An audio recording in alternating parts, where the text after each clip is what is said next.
Welcome to Doctors at Work. My name's Matt Daniel, and this podcast is about doctors' careers. It's part of my mission to help doctors create successful and meaningful careers.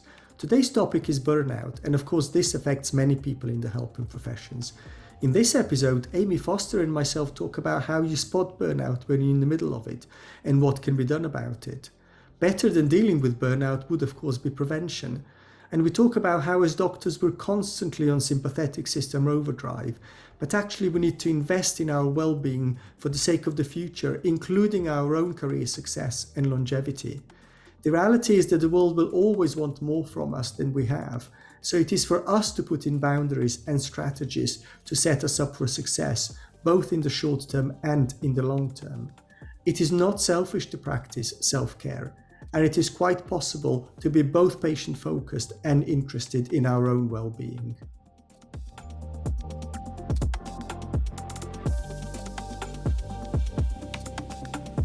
Welcome, Amy. Tell me a little bit about yourself.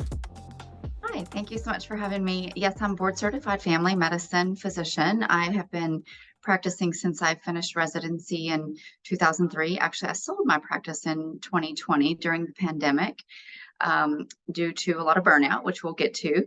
And in the last 3 years, I've been working in utilization management for the payer side with Humana and United Healthcare. And then most recently, I joined the physician advisor team at HCA Healthcare, doing more of the physician advisor role with peer-to-peers for the medical directors on the payer side. So, And the topic for us today is burnout. So, what is burnout? I think burnout, there's maybe a lot of different definitions. I think for me, burnout was the point where I just got to the point where I felt completely desensitized and almost as though you can't put what foot in front of another, both with your daily life and your professional life. And I think especially in the medical profession, it just becomes increasingly difficult to take care of your patients and to juggle everything, mainly because I think we put ourselves on the back burner too much. I think from the beginning of medical training, we're taught that you kind of go on a shelf, and what you do is you serve those that you are moving forward to becoming a doctor. And I think that's kind of where the challenge lies, is that we kind of put that self-care on the shelf when we start medical training. And unfortunately, that leads to, over time, with increasing stress from medical training. And then obviously, as you get into practice, it just leads to a situation where the body, for a lot of people, just can't handle it anymore. So that's in a nutshell what I feel like burnout is. I'm interested in this idea that we put ourselves on the back burner, that you go into medical school and you train and you go in there to serve and to make a difference to others. That's so ingrained in us, isn't it? We're there to serve others, and that's what matters. And of course there's lots of good in that, because it's great that we're there to serve others. It's great that we're altruistic and that we want to make a difference. So I suppose it's a bit strange to say that you're trying to make a difference to others, you're trying to serve others, but then by the same time that then leads to burnout. Can you tell me a bit more about that relationship? Right. I think, we all go into medicine. I think if you looked at everyone's personal statement, it is to say because you want to help people. But I think you don't really truly realize what you're getting yourself into in terms of the physical, mental, emotional demands that it puts on the body. And I think even in my medical training, of course, I'm a little bit old school, and I think things have changed and maybe improved a bit now. But back then, it was almost as though it was a rite of passage to say, I didn't eat today, I didn't sleep today, I waited forever to go to the bathroom today. Whatever it was, that is a little bit crazy, because we're putting our basic needs on hold in order to progress through our medical career.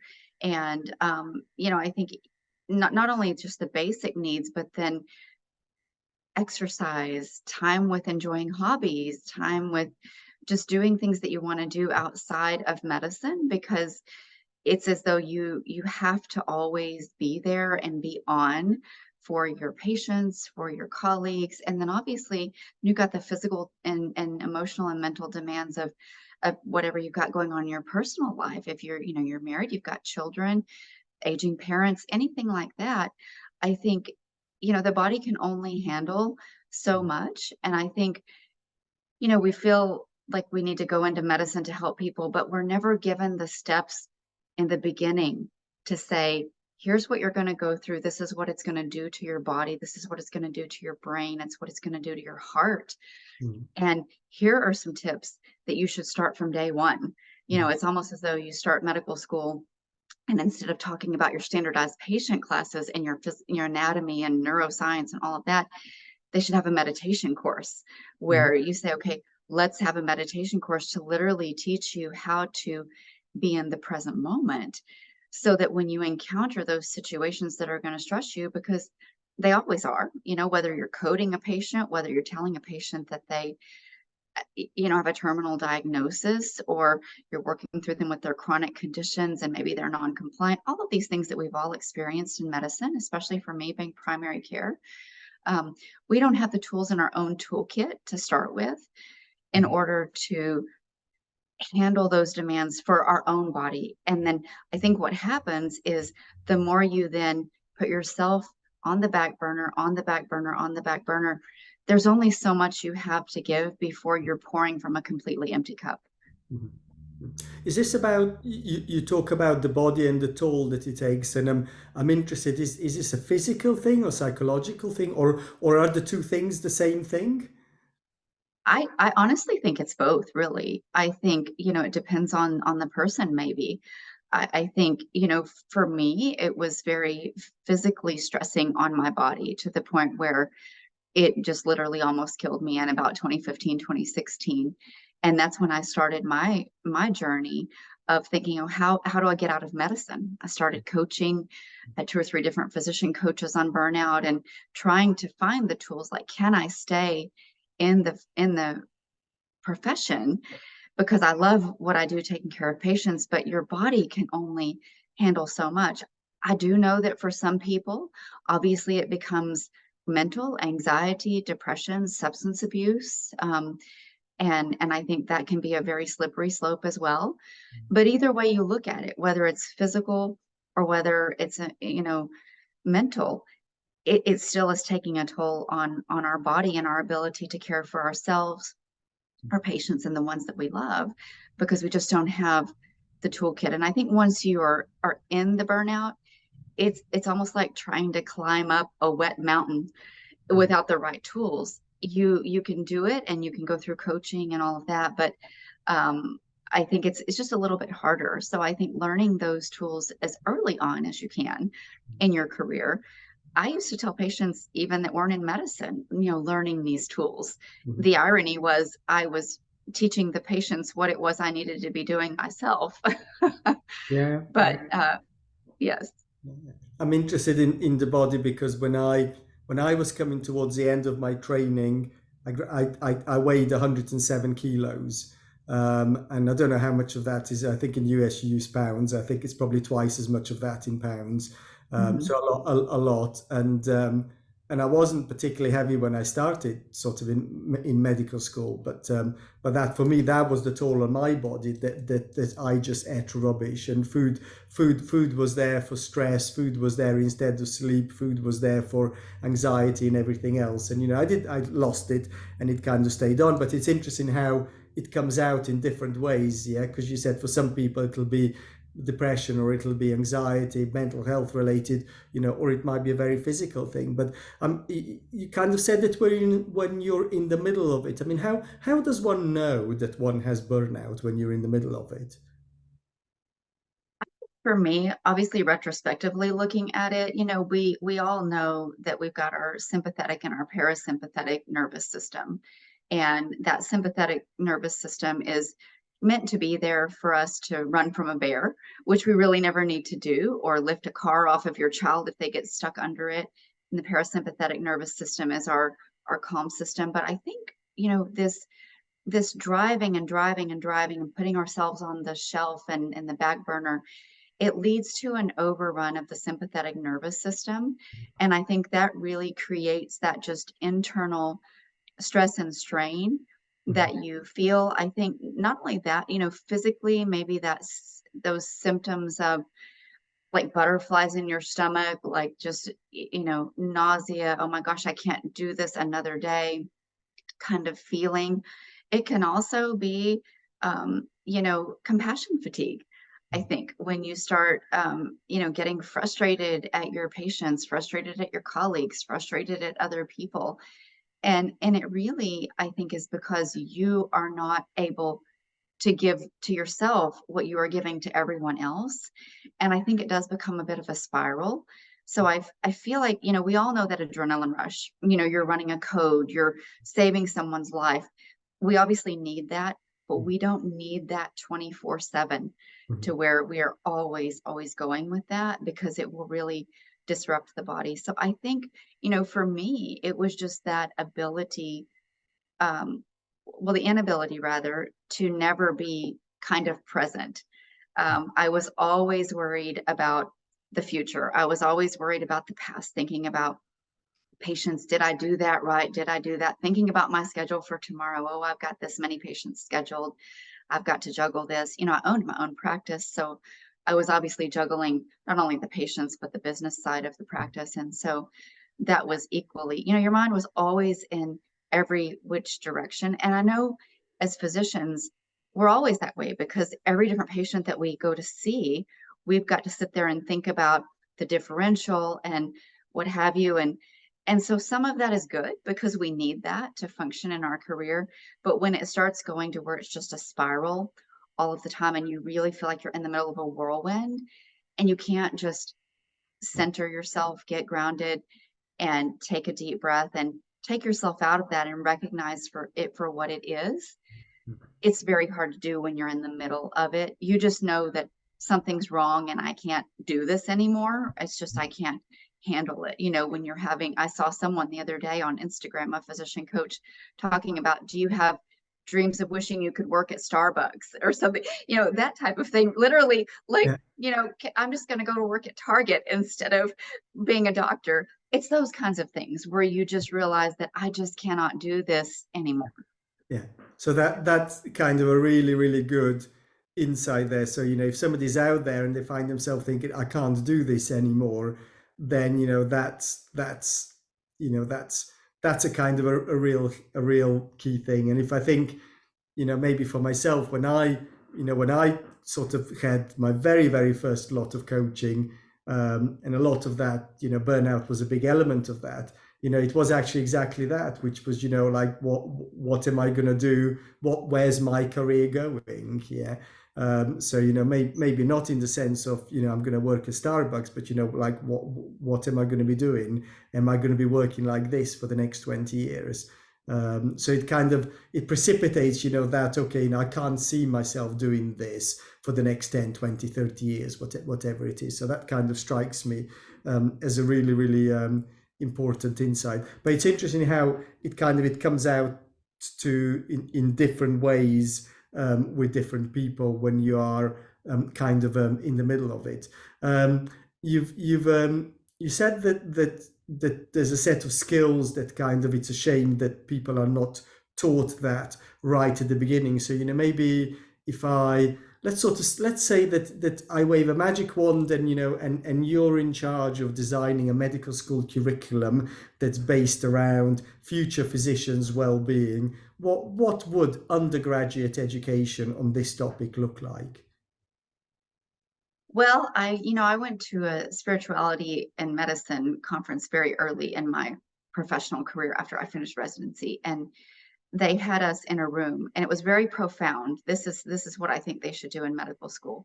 They had us sit there and take our pulse, and then they had us run through about, I don't know, maybe 5 minutes of just calming meditation, and Mhm. then they said, okay, take your pulse again. And it was profound, the difference Mhm. and the drop in the pulse. I think even just starting like that and teaching young physicians how to get grounded, how to get centered, how to, number one, breathe. I think a lot of times we hold our breath when we get in stressful situations, and even something as simple as a deep breath in for 4, holding it for 3, Mhm. breathing out for 7, Mhm. doing that 3 or 4 times. I know when I was in coaching, one of my, which of course I know we all probably did this with people that we've coached with. You get frustrated at their tips because you think, how in the world can I employ this in the middle of this? But they're right. One of my coaches said, the minute right before you go into a room with a patient, while you've got your hand on the door, take a deep breath in and a deep breath out, and then go in the room. Same thing on the way out. Little things like that. Starting the day with meditation, teaching. There's so many apps out there. There are, people on YouTube. There are people on Instagram, all over the place that you can find your style of what type of meditation works for you. I always envisioned when I was in the depths of it and people say, oh, you need to meditate. And of course, when you don't really know what that means, or you've never been exposed to it, it feels overwhelming to think, oh, I need to go like a Tibetan monk or something and meditate, and you don't even know what that means.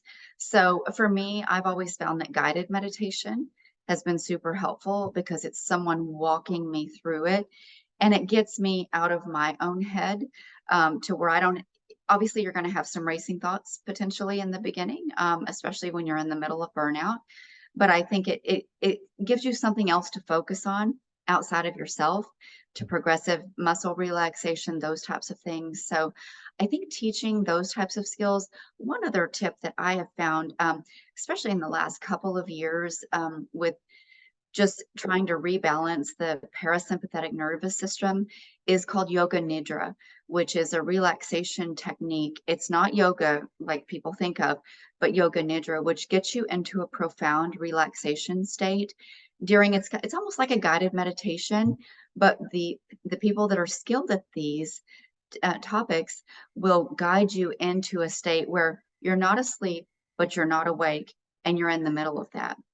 And I have a couple that I have employed over the last couple of years that are 15 minutes. And if I'm exhausted during the day, I do that 15-minute session. I feel like I've had a 2-hour nap. So I think those just simple tools, maybe learning that early on, so that when you do have a challenging situation, maybe you've just lost a patient, maybe you delivered a stillborn baby, all these things that we've all been exposed to. Maybe you're worried that you're going to be in a lawsuit. Those types of things. You can get yourself grounded, get yourself centered. Because I think when we're in medical school, we don't know what we don't know. Even when we're in residency, we don't know what we don't know because we haven't been exposed to it. So although you can experience burnout in those levels, which I think we all do to a certain extent because it's so rigorous, I think really when you get out in the real world, that's also when it really can rear its head, because then you don't have the backdrop of your faculty in residency or your faculty in medical school to kind of lean back on. You're kind of it. So learning those tools later on in your career, like I've actually had to do, is a lot more challenging. It's definitely doable. Definitely is doable. And I think it's something that is absolutely imperative for those that are in the middle of burnout, is to learn to get centered and to get comfortable back in your own body, rather than it being such a stressful feeling to be in your body, if you will. Do you think when it comes to burnout, is this something that pretty much every one of us will face at some stage in our careers? Or do you think, are there some people that have never had it and never will? I've wondered that same thing as I look at different colleagues, and you've got colleagues that are well older than you, and seem to just be so happy practicing, and you wonder, like, have they ever experienced that? I think maybe we all do to a certain extent. I think it's not necessarily just physicians. I think it's anyone in a service profession. I think it can be nurses, physical therapists, teachers, EMS workers. I think anyone is subject to it, but I think those of us that are presented with having to constantly care for others and constantly be on high alert with our decision process and everything, I think that just is, it's a difficult place to be. So I do think we are certainly, and the statistics show that we are much more likely, obviously, to have burnout, and as we know, physician suicide rates and everything. But I always wonder how much of that could be improved if we had these skills in the beginning, to where we knew how to, when we recognized, hey, things are getting a little out of control with how I'm feeling, this is what I can do to get back grounded. I hope you're enjoying the show. Please click subscribe so you'll be notified when new episodes become available. This podcast is part of my mission to help doctors create successful and meaningful careers. You can be part of that mission too by forwarding this show to one person who you think might benefit from listening. Thank you. Now on with the show. The word that's coming up for me here is balance, in the sense that if you have a cardiac arrest, it's great that you have an adrenaline rush and you go running. If you need to look after your patients, it's great that you're altruistic and you put your patients first. They're great characteristics for all of us to have. It's great that we care. It's great that we reflect. It's great that we worry whether we've done the right thing for the patients. They're all great characteristics, of a doctor, aren't they? A physician or a nurse or physiotherapy, whatever they might be.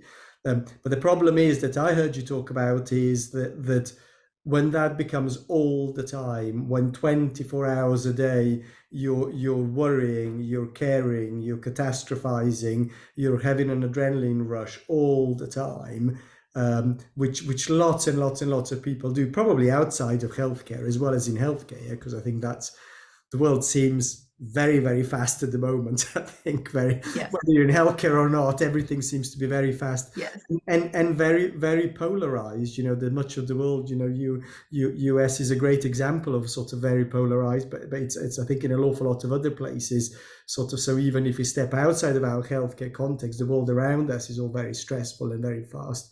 But it's what you've outlined is maybe balancing the stress, the altruism, the patient focus, the reflective worrying. All of that's good, but what you've outlined that being balanced with some specific deliberate practices specifically designed to tap into that parasympathetic relaxation system as a counterpoint. Absolutely, because it's not normal to get up first thing in the morning and your heart rate is 150 beats a minute. It's just not normal. And that's unfortunately what was happening to me. Was within about 10 minutes, I would get up and it would just be racing. And so you've got to reprogram that, actually. And I think these techniques, especially the yoga nidra, that is something that, again, you can put your headphones in the call room or wherever you are, in your car, in your office, and just close your eyes for 15 minutes, let someone else guide you through it, and come back out a different person on the other side. I think there's a lot of other, if people like a more hands-on approach, there are some holistic regimens, such as things like Reiki healing and all of that, which are energy balancing in the body. I know places in the US like Sedona and other kind of more healing centers, spiritual centers use those. Even some cancer centers use Reiki, for balancing energy in the body. I think that can be helpful.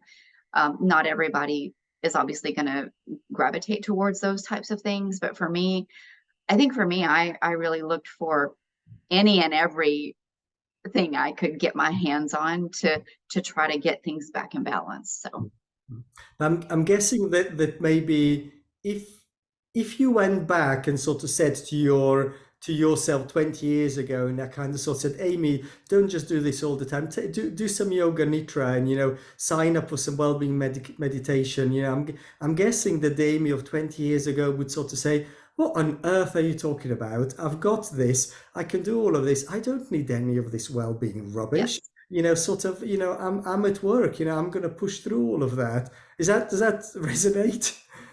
Absolutely. And I think most of us would, because again, we don't know what we don't know. Even when I was in the midst of burnout and working with different coaches, I did that. I would think, meditation, who has time for that?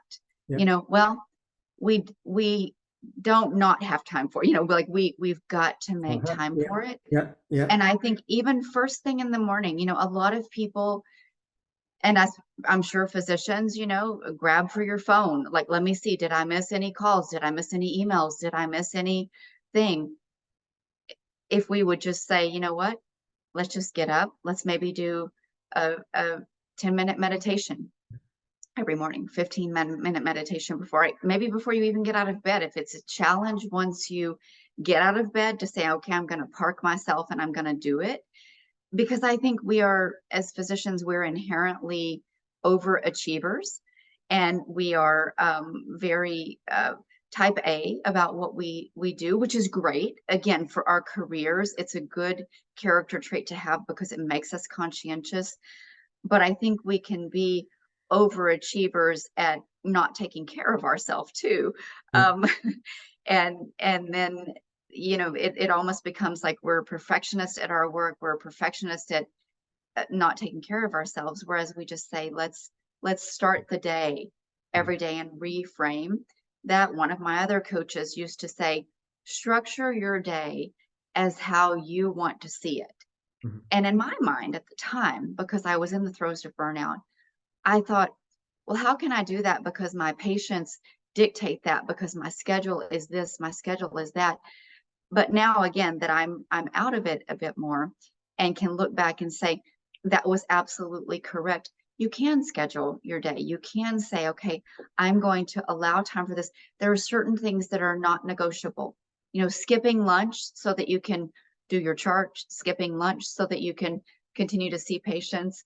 Those types of things that are basic things for our bodies that we need. We shouldn't do that. We should say, let's structure our days to where we can do that. Now, some things are out of your control. Obviously, if a patient has a chest pain and you've got to call EMS and send them off to an ambulance in the hospital, you don't have control over that, and that might get into your lunch hour. But most days, if you can just say, I'm going to set a boundary and I'm going to take care of myself, and it's just not negotiable. My meditation first thing in the morning, not negotiable. My lunch break, not negotiable. And I think setting those boundaries too helps a lot with burnout, because I think burnout is potentiated by us letting people walk all over those boundaries. And it's your office staff, it's administration in the healthcare setting, it's patients, maybe taking too much time, and it's just challenging. So I think setting those boundaries and setting yourself up for how you want your day to look with your self-care is important. So I'm hearing here something about the importance of investing in your well-being in order to guarantee, or in order to help career success. Because I think most of us will think, I want to achieve at all of these things, whether that's professional, academic, financial, whatever it might be. But sort of all of us want to achieve all of that. But the reality is that how we go about it with this constant sympathetic overdrive, how we go about it sabotages the very thing that we want to achieve in the long term. So maybe a way of thinking for somebody who is early in their career would be to sort of say, yes, all of these things matter, but in order for me to have career longevity and career success, I've got to put some investment into my well-being, because that is what needs to happen in order for me to still be on top of my game in 20 years time, because otherwise in 20 years time you're just going to be burnt out. Absolutely. And one of my coaches, again, the one that I think challenged me the most, he said, working harder is never the answer. But we are trained and taught, keep working, keep plugging, keep seeing more patients, keep doing more moonlighting shifts, whatever it is.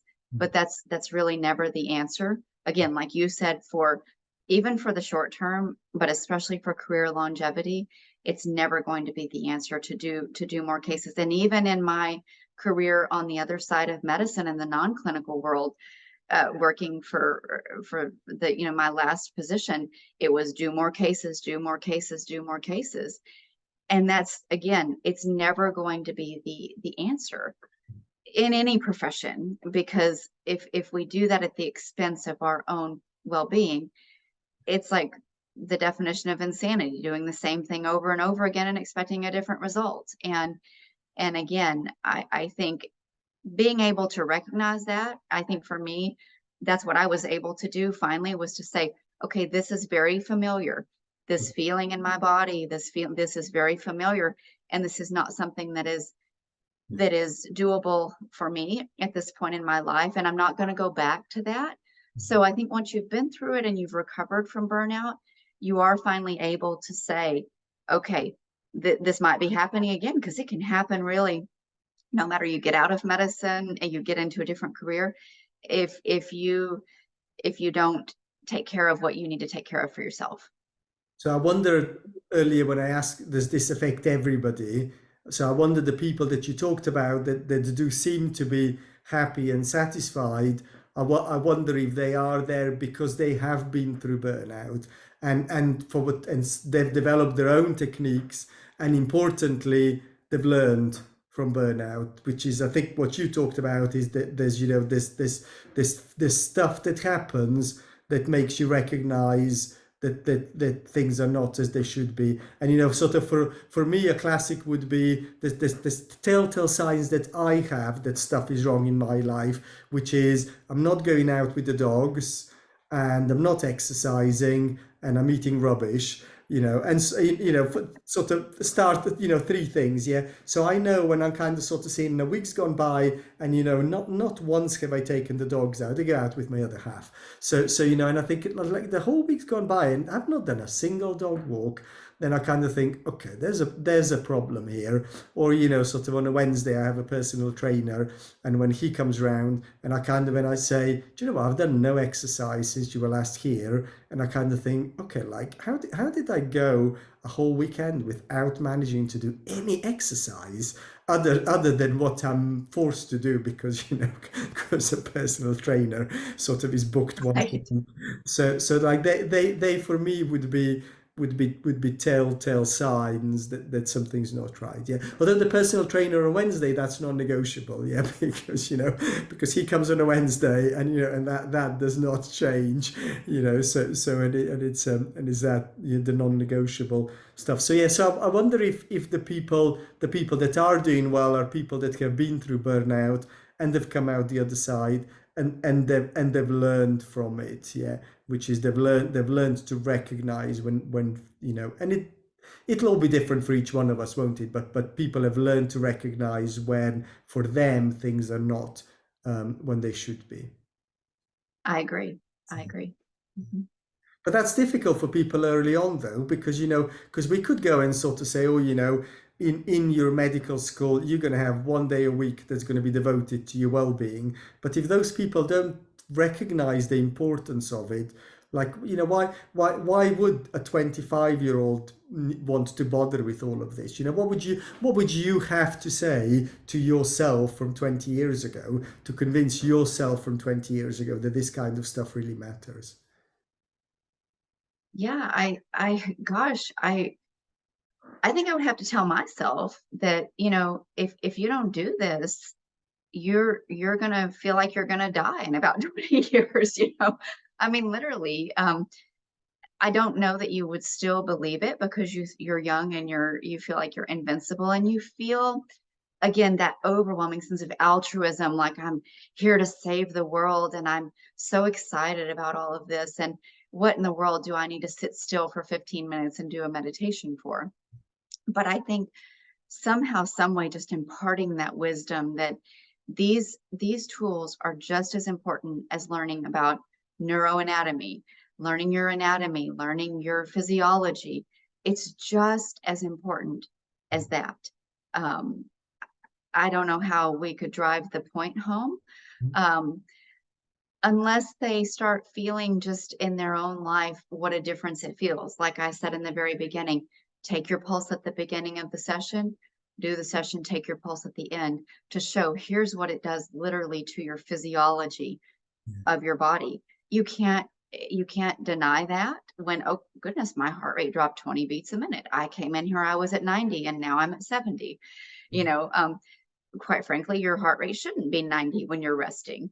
But I bet if we put, 100 physicians in a room that are on sympathetic overload from our practices and faculty, whatever, role of life you do for medicine, if you put us all in a room and then said, okay, tell us what your pulse is, I bet a lot of people's resting pulse is too high because they've got that underlying sympathetic drive going when they shouldn't have it. They're laying in bed at night, awake at 3 in the morning with their heart racing. That shouldn't be happening. So I think maybe using something concrete like that shows you that this is what you're going to get from it. I know for me, it made a profound impact back then. Obviously, probably still not enough to think that I needed to employ. I think I was about 2 years into practice at the time, and I was intrigued by that. Wow, that was kind of interesting. But I probably also didn't have anyone guiding me through. Like if I'd have taken on coaching 2 years into my career and had a coach say, this is what you need to be doing. But I think if we're in training and you've got kind of that coach, it's your faculty, it's whoever's doing it, I think then it would be a lot more feasible to feel like you're feeling the impact from it. Again, I think that's what we get when we are burned out and we hire a professional physician coach, because a lot of them have been through burnout themselves, and they're going to be that, like your personal trainer. You're accountable because you've got a session with them on Thursday at 6 p.m. and you've got your coaching session. So I think, again, that accountability, maybe we have a meditation partner, something that keeps you accountable to say, like, hey, are you doing what is good for yourself? No one really asks us, how are you doing, doc? How are you, really, how are you doing? Are you really doing okay? Are you eating? Are you exercising? Are you taking the dogs for a walk? Are you doing your meditation? No one really ever asks us, because it's always about us. Like, how are you, Mr. Jones, today? How's your diabetes been going? No one really ever invests in us. And so we don't feel like we need to invest in ourselves. So. Yeah. So, yeah, it's interesting because I was reflecting there that of course, obviously I have a personal trainer and lots of people will have a personal trainer. And for me, it is, I mean, it literally is that accountability that, it will happen.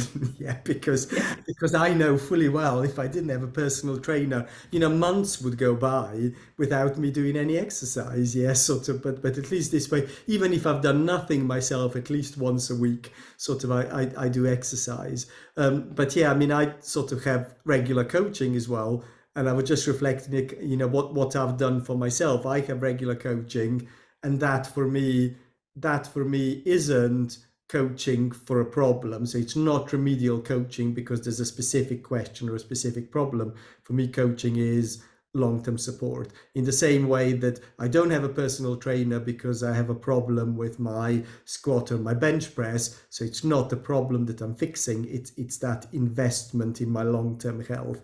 And a personal trainer is an investment in my long-term physical health.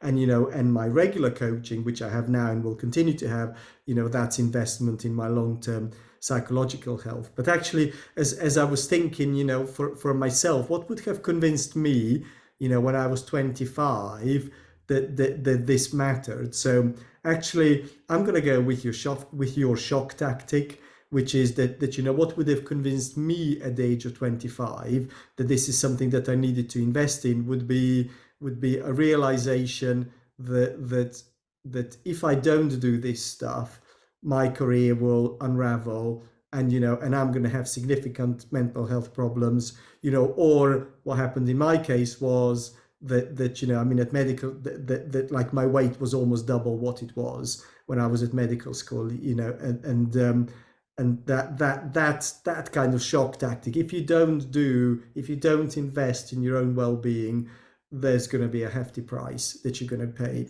And you might sort of say, I want to prioritize my career. That's fine, all very well. But if you don't invest in your well-being, then your career will unravel at the other end. So that brutal shock tactic, that if you don't invest in your well-being, your career is going to go nowhere, in maybe in the short term, but certainly in the long term. That's really interesting. And actually, the other thing I was really interested in was, I wish I'd had coaching right from the age of 25 onwards on a regular basis. Not that, for me, it was something that I I don't know, I think I found it when I was 40 and I had a problem and I went for coaching and I've kind of had it pretty much ever since. But I wish that I found coaching when I was 25 and I made the decision at the age of 25 that, yeah, a bit like the personal trainer, you know, once a month or whatever, I'm going to have an hour with a coach, and that's an investment in me. And I do that now, but I wish that I've done that from the age of 25 onwards. I agree. Yeah. Maybe if I could get us to wrap up and, you know, bring us to a close, what would be your top tips for doctors at work, for physicians at work in relation to this topic? I think number one, it's not selfish to practice self-care. It's actually selfish not to practice self-care because you can't pour from an empty cup. So remember to take care of yourself, eat, sleep, exercise, do the things that make you happy, get some sort of a regimen where you do some sort of meditation, deep breathing, yoga nidra. Maybe it's regular yoga, something grounding in nature, walking your dogs in nature, something like that, to where you are investing in yourself, your body, your brain, your mind, your spirit, your heart. Make sure you don't forget to do that. And I think, you know, the other thing would be boundaries. And I think that's something that that can bleed over into every facet of our life. And I think, again, we are taught very early on not to have boundaries. And I think it's a fine line with having boundaries and being able to live life. But I think it's those non-negotiable things that you say, you know, in my day, I am going to take a lunch break. I am going to do whatever, exerting those boundaries. And just then I think the third thing would be just remembering that all of these things that you do, yes, they're going to take time and they're going to, it's time away from your patients, it's time away, but you can't afford not to do it. As you said, if you want to be able to continue to function in life and be able to practice medicine and just be there and present for your family and your friends, you've got to, you know, put those things into place. So I think it's very worthwhile. I mean, get a coach if that's what you need. I think that's something, like you said, we all should probably have that, and maybe teaching that early on would be great. But I think those would be my top tips, is just remember, put yourself on the front burner. You can still do that and take care of your patients. So wonderful. Thank you very much, Amy. yes, thank you.